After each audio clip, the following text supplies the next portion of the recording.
i gëzuan zemrat e shumë kosovarëve brenda dhe jashtë stadiumit.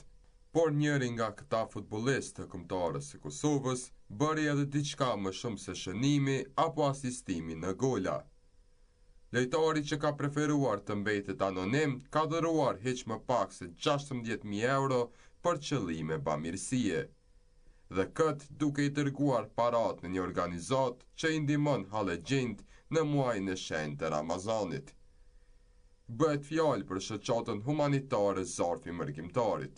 Ka qenë vetë drejtuesi kësaj të fundit Sefer Demiri që e ka bërë të ditur lajmin, ndërsa është zotuar se ky donacion do të përdoret për mbështetje të familjeve në nevojë në kuadër të aktiviteteve të vazhdueshme humanitare të kësaj shoqate.